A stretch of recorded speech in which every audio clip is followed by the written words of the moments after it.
posso morrer amanhã, eu posso morrer ao meio-dia, eu posso morrer daqui a pouco, eu posso morrer às 11h10, eu posso morrer amanhã, eu posso morrer ao meio-dia, eu posso morrer daqui a pouco, eu posso morrer às 11h10. Eu posso, mas não devia. Eu sou Antônio do Recife. A gente se abraçou e ficamos amigos até hoje. Posso, talvez melhor viveria. Posso morrer amanhã, eu posso morrer ao meio-dia, eu posso morrer daqui a pouco, eu posso morrer às 11h10, às 11h11 eu posso morrer amanhã, eu posso morrer ao meio-dia, eu posso morrer daqui a pouco, eu posso morrer às 11h10. O que você faz aqui? Estou me matando. E você? Que coincidência! Eu também.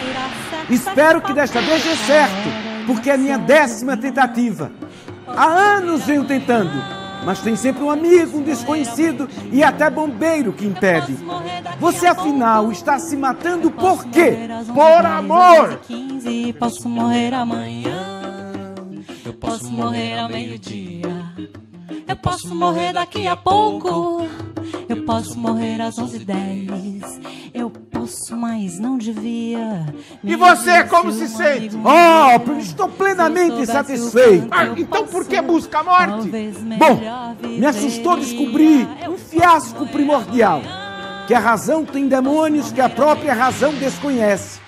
Daí preferi mergulhar de vez no mistério. Eu posso morrer às 11h10, às 11h13, posso morrer amanhã, eu posso morrer ao meio-dia, eu posso morrer daqui a pouco, eu posso morrer às 11h10. Fim de tarde, fim de linha, fim de caso, fim de papo. O teu anjo vai partir em silêncio.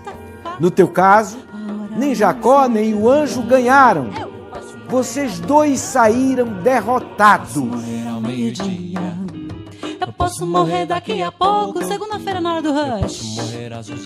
Às 11h11 posso morrer amanhã, domingo às 6. Posso morrer ao meio-dia, da madrugada. Posso morrer daqui a pouco. Daqui a pouco eu posso morrer às 11h10, às 11h11 posso morrer amanhã. Posso morrer ao meio-dia, posso morrer daqui a pouco, eu posso morrer às 11h10, às 11h09.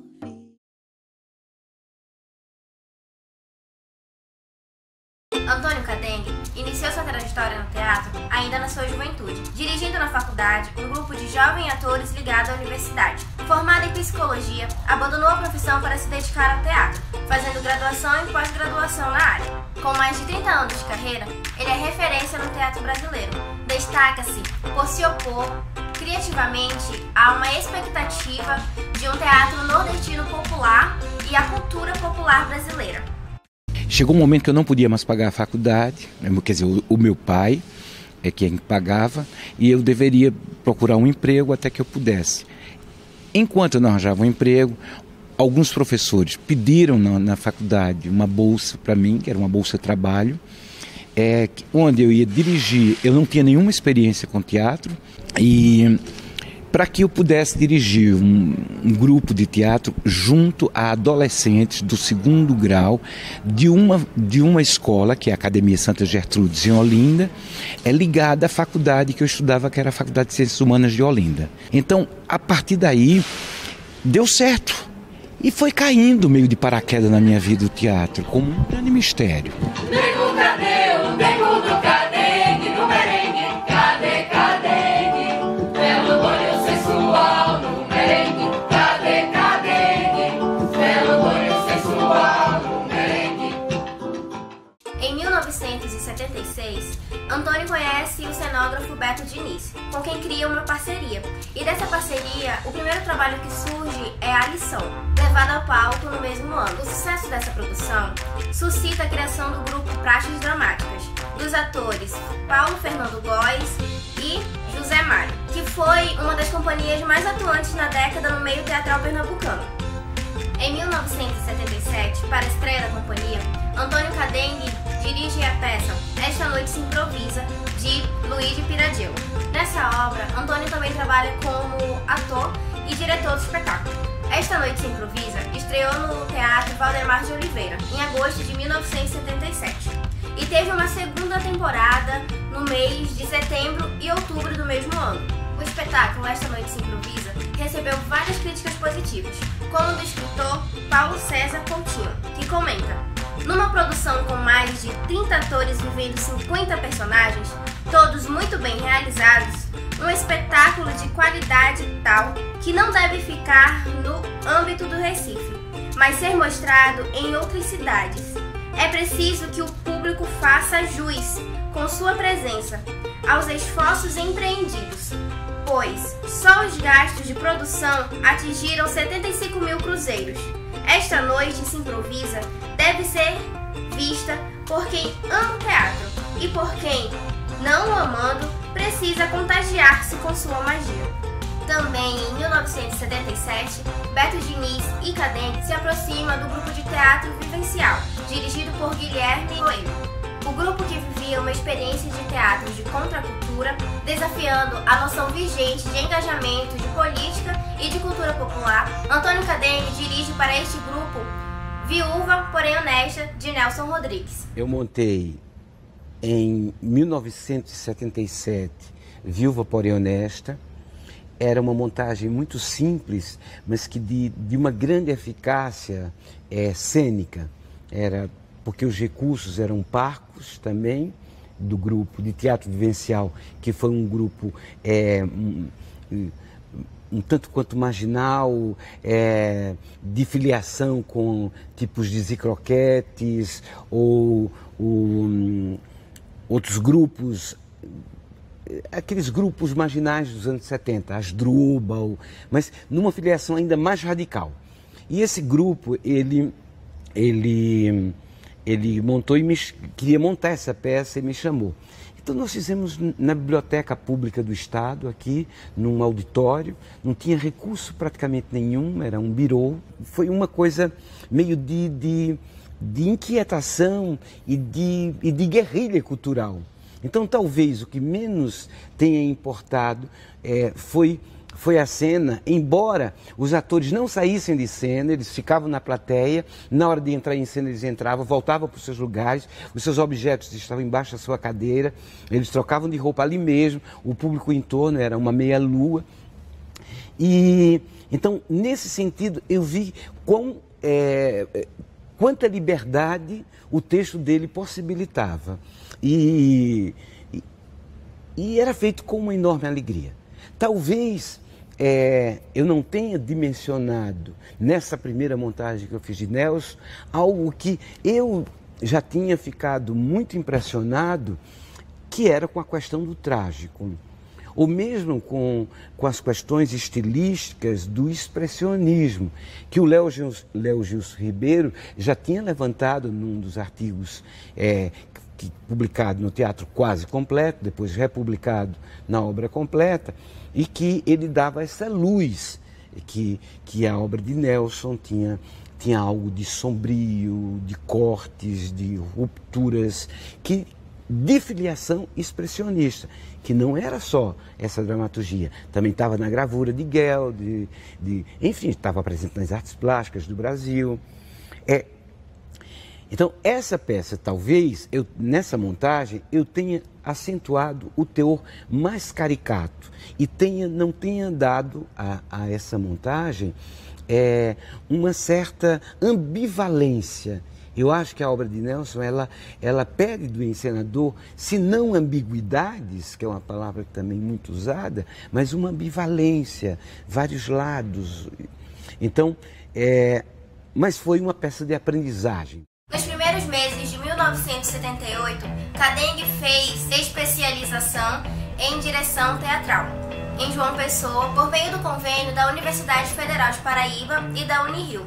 Depois disso, Antônio Cadengue segue para o Rio de Janeiro com o objetivo de ampliar seus conhecimentos na área do teatro. E nessa instituição, com outros alunos e professores, Antônio Cadengue funda a revista Ensaio Teatro, onde colabora como crítico, ensaísta e entrevistador. Depois integra o conselho editorial da publicação com Fátima Saadim e Carmen Gadeira.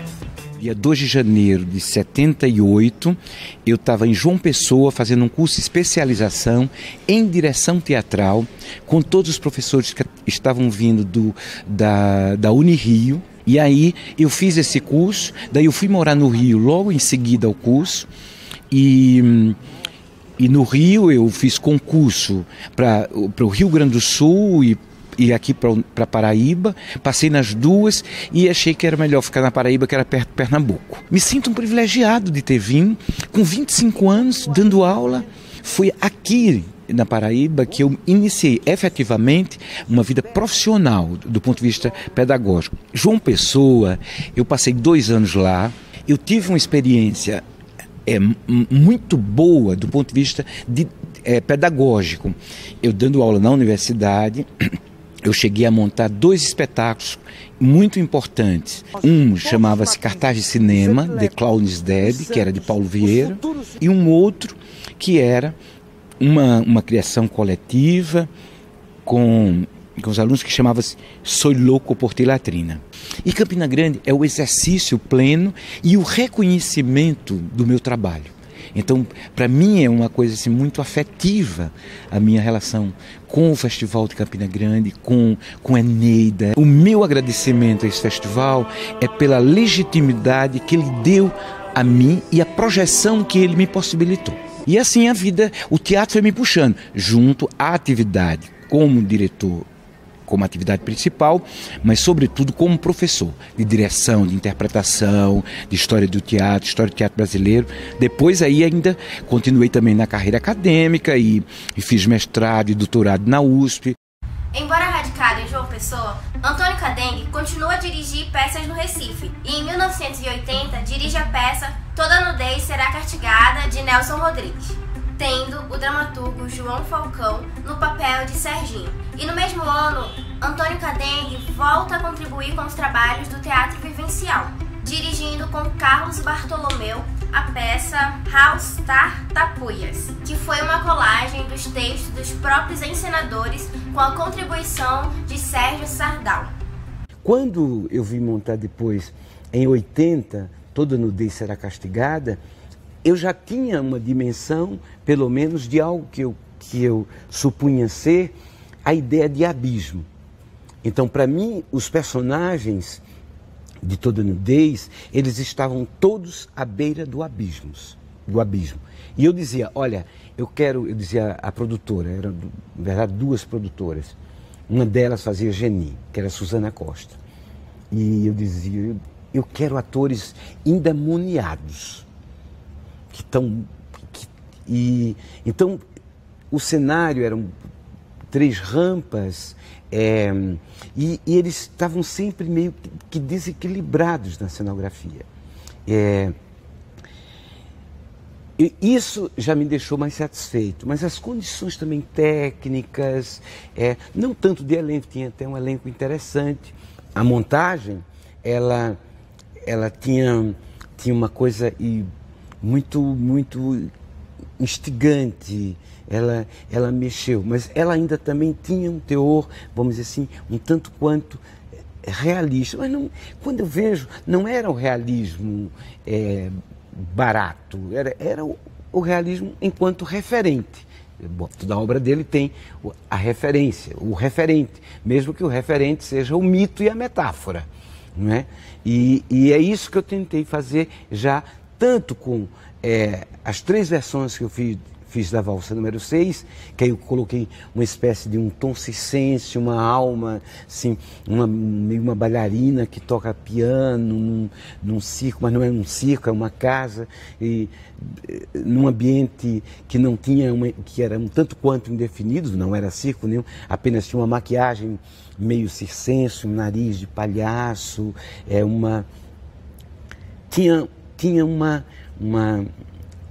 tinha uma liricidade, não sei se existe essa palavra, mas tinha algo de lírico que eu acentuei e que ficou muito bonito com esse contraste, com uma aparência de circo com a música de Chopin. e aquele texto onde os anjos se derramam pelas paredes. Então isso era bonito. Então eu fiz uma versão na universidade com alunos, depois eu fiz 2 outras versões com alunos na Fundação Joaquim Nabuco, em anos diferentes, sobretudo nos anos 80. Em 1983, Antônio Cadengue ingressa na pós-graduação da Escola de Comunicação e Arte da cidade de São Paulo, onde faz mestrado e doutorado em teatro. Fora do âmbito da universidade, Antônio Cadengue também dirige a peça Sonho de uma Noite de Verão, de William Shakespeare, que foi uma produção da Fundação de Cultura da cidade do Recife. A montagem contava com 12 atores, 9 atrizes, 7 músicos, cenografia distribuída em vários planos, figurino concebido e realizado em torno do meio elisabetano e maquiagem e interpretação carregadas de teatralidade. E sobre essa encenação, a crítica Maria Ângela de Lima comenta: este sonho de uma noite de verão pernambucano combina exatamente o conhecimento e a liberdade para transformar a escrita em imagens contemporâneas, legíveis e tão sedutoras quanto foram sonhadas no momento da sua invenção. É um sonho feito no Recife, com a divina vênia a uma herança universal da humanidade que sobrenada os séculos e as geografias. É uma encenação que fortemente presta um tributo ao autor e às teorias mais modernas de encenação, antes de basear-se num voo livre e inevitavelmente tropical, há um esquema rigoroso de composição, mas a impressão que predomina depois do espetáculo é de uma fantasia cálida e solta. Em 1985, Antônio Cadengue dirige também para o quinteto violado a adaptação de O Guarani, de Carlos Gomes, que estreou no Teatro de Santa Isabel e não ficou apenas aqui no Brasil, foi também para a Alemanha e para a Áustria. E neste mesmo ano, Antônio Cadengue dirigiu para Aquários Produções Artísticas, de Boris Trindade, Tango. Em 1988, O Burguês Fidalgo, de Molière, com co-direção de Beto Diniz, foi uma das peças em que teve um apuro técnico novo, que foi uma inovação e meio que uma nova busca para profissionalizar o teatro naquela área. De sua vivência em São Paulo, quando cursava o mestrado, Cadengue teve a necessidade de fundar em Recife uma companhia em que fosse fixa e que pudesse experimentar todas as suas inquietações e novas informações processadas. Foi quando, em 1990, Cadengue e outros colegas fundaram a companhia Teatro de Serafim, que somente em 1992 ganhou uma figura jurídica, que tem como sócios Marcos Vinícius, Lúcia Machado, Manuel Carlos, Augusto Tibúrdios e Anibal Santiago. Em 1990, a companhia Teatro de Serafim produz intensamente e é considerada uma das companhias mais premiadas no campo teatral nordestino. De 1990 a 2007, a companhia Teatro de Serafim lançou várias peças, como Em Nome do Desejo, A Lira dos 20 Anos, Senhora dos Afogados, Os Biombos, Altos Cabralinos, Lima Barreto, Ao Terceiro Dia, A Filha do Teatro. E foi no Teatro de Serafim que Antônio Cadengue ficou conhecido como aquele que dava atenção aos grupos minoritários, sobretudo aos discriminados, seja por raça, opção sexual, religião ou doença mental. Uma das características dela é exatamente, não é que foi predeterminado, nunca tivemos um programa, um ideário estético ideológico, mas ao longo de anos nós vimos que o nosso repertório contemplava sempre grupos minoritários, quer dizer, do ponto de vista temático, seja a homossexualidade, seja a doença mental, a esquizofrenia, aqueles que estão à margem da sociedade, as pessoas feias, o universo dos excluídos de uma sociedade, que estão em embate com os colonizados versus colonizadores, como nos biombos de Genê, que é um pouco tudo isso que está acontecendo na Líbia hoje, tem lá na peça os biombos de Genê. Nós trouxemos inclusive aqui para Campina Grande. Então, o universo das minorias seja ela de ordem de gênero, étnico, de opção sexual, porque são temas e são assuntos que normalmente as mass media não tocam. E o teatro, ele há de tocar sempre em assuntos que não são necessariamente assuntos palatáveis ao cidadão comum. Com a peça Senhora dos Afogados, a companhia se apresentou em Portugal, dentro do projeto Cumplicidades, em 1994. Em Lisboa, o crítico Manuel João Gomes se refere à peça como: o encenador apagou da representação quase toda a cor local nordestina. Vestiu os atores à moda do ciclo de ouro espanhol, a família Drummond de preto, branco e ouro e o coro das prostitutas de vermelho. Esse anacronismo é talvez o elemento mais polêmico de um espetáculo belíssimo, que não perde nada da poesia frenética e cruel, do erotismo despoderado, do imoralismo, do crime feito da obra de arte que atravessa o texto de Nelson Rodrigues. Antônio Cadengue, que dirigindo peças de Genet, Shakespeare e Pirandello e etc., criou neste espetáculo não só a melhor montagem teatral trazida das Cumplicidades, como um dos melhores momentos de teatro brasileiro, a que nestes últimos anos Portugal assistiu. Perdê-lo seria falhar um encontro com uma arte tão visceral quanto elaborada. A autenticidade e a naturalidade dos coros, a boa integração das coreografias, o surpreende epílogo em moldes japoneses. Um fragmento de nó com mortos de regresso à vida. São alguns exemplos do bom domínio do encenador sobre a matéria que manipula. Antônio Cadengue, desde então, ele criou uma forte relação com as obras de Nelson Rodrigues. Posso morrer amanhã, eu posso morrer ao meio-dia, eu posso morrer daqui a pouco, eu posso morrer às 11h10, eu posso morrer amanhã, eu posso morrer ao meio-dia, eu posso morrer daqui a pouco, eu posso morrer às 11h10, eu posso, mas não devia.